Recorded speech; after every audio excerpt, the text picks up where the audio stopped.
Hi, this is Stephanie Miller from The Stephanie Miller Show. Please enjoy this exclusive clip from my show on Political Voices Network. You got to chime in on this thing. We just keeps coming up with us and our listeners, but I don't know what is going on with the likes of Jon Stewart. You probably saw that he blamed the left for, how did he say it? He said, "What? Stop! The left is killing comedy." Yeah. Jerry Seinfeld said something. I can't remember which of them. He was mad. I can't remember which rich white multimillionaire comedian, said is something. The left is, the wokeism, all that stuff, is killing comedy. The PC. Jon Stewart said Biden's too old to be president. And I just, his first show back, he said it'll be fine either way, whoever wins. Well, and he's I just, wealthy.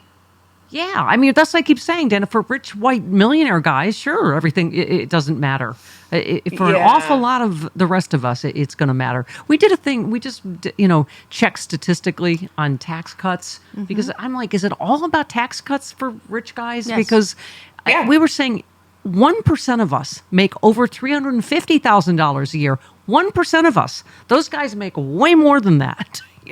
How much money do you need? You know what I mean? I hear you. I don't know. I didn't see the Jon Stewart clip, but I know that the frustration around him.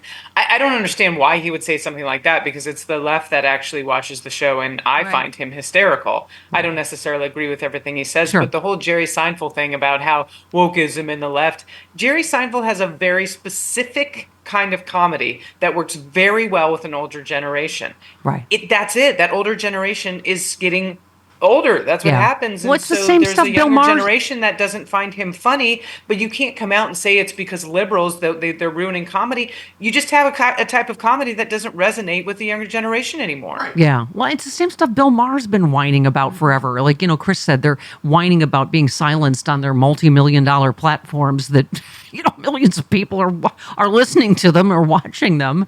Maybe I'm wrong, but I don't remember or recall any female comedians talking about how the left is ruining comedy, or that wokeism is ruining comedy. I'm talking about liberal comics, because I don't even know if there's really any conservative comedians that are successful. And I was saying, there's so many fantastic. Look at Jodie's mom, Carol Burnett, at 90, fantastic, and Palm Royale with Kristen Wiig is fantastic, and Allison Janney, and Hacks with Gene Smart, and Loot with Maya Rudolph, and there's so many great non-PC whatever. Curb Your Enthusiasm just ended, and Larry David was one of the writers on Seinfeld. He helped create the show. It's just an absurd thing to say. Yeah, that it's killed the sitcom or killed comedy. And I'm like, really? There isn't a lot of other things to joke about? I was saying, I think the comedians that are at the top of their game are like Jimmy Kimmel, Colbert, Seth Meyers, that are just, and they're not working for the Biden administration. They're just pointing out the absurdity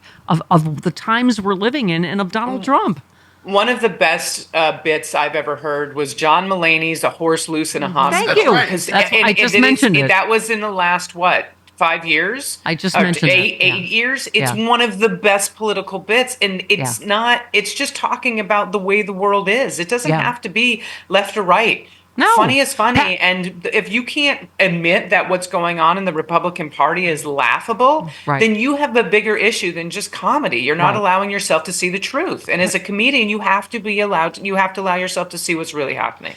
Patton Oswalt, that great bit about the challenge of writing comedy in the age of Trump, that someone's like, "Oh, Trump just on the sidewalk behind you, write a funny joke about that," and then he goes and you do a joke about that, and they're like, "No, he made a sombrero out of it."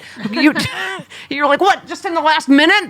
Before I mean, these news cycles have been insane. I mean, right? We're just the stuff we had to hear this week, this vomitous stuff in the porn star hush money case, right? Yeah, awful. I mean, if you look at the White House Correspondents' Dinner and Colin Jost, I mean, he went after Biden as well, and Biden sat there and he laughed. Yeah.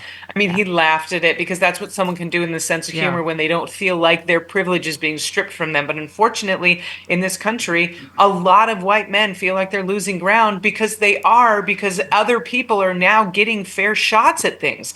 It's not that they're being, people are trying to take away what they have, but when you give Black communities, you give trans communities, you give gay communities an equal playing field, there's a lot of talent in those, and they have the same rights to any job that a white man does. So when a white comedian is like, oh, I'm losing my fan base, no, there's just other comedians that are now getting more traction than you. Yeah. You had your time. Yeah. Some people's careers last until their 90s. Some people fizzle out. It's just the way this industry goes. Yeah. I mean, and can I just say, I think I know a little of what I speak because, Hal Sparks, John Fugelsang, Frangela, you, everybody, every regular on this show, I think are some of the smartest, funniest liberals in this country. And you can't tell me that you can only be funny by punching down. I mean, right, absolutely to not. start with this, homophobic roast of Tom Brady, right? I actually think it's much funnier when people punch up. Right. Absolutely.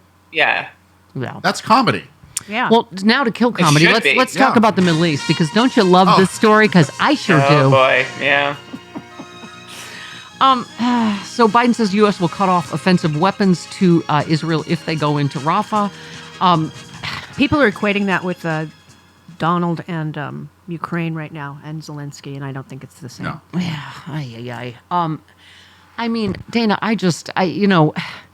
and Malcolm Nance was on yesterday, was saying, like 80% of Hamas has been decimated. The rest are in Rafah, and that this war could be over if they can.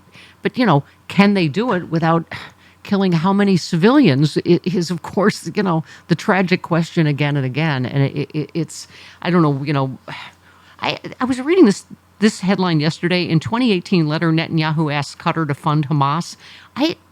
I do not understand the whole Netanyahu, why they haven't gotten rid of him. I don't know how long ago. I don't even know. It's literally above my pay grade knowing why he funded Hamas, but I don't know. He thought they would be better than the alternative, something. PLO, He's a disaster for Israel. Right? He is a disaster, and he wants Trump back in the White House. Are you kidding me? He would level Gaza in a heartbeat. He would kill all the Palestinians. I'm talking about Trump. Yeah. And then he would allow Jared Kushner to build on the land that's there. They're waiting for this to happen. Bibi will hand it to them, and I don't understand why people are not waking up. Yeah, and this is Trump's out there every day blaming the college protests on Biden, calling them the Biden protests. And I mean, anything that helps from Putin. They have the country right where they want them. None of this is a coincidence right now. The fact that they are drawing this out as close to the election as possible to keep us divided. When you got a survey and Gen Z comes out in the last midterms and saves us in voting, how can we find a way to pit that generation against the government? Congratulations, they've done it. Yeah. And some of them don't even know what they're protesting. Yeah. I mean, I still believe I still believe that karma is coming. That Trump and Netanyahu both end up in jail where they belong, and we keep our democracy. But you're right, we got to turn out. I was saying there's been polling, Dana, showing that this is not.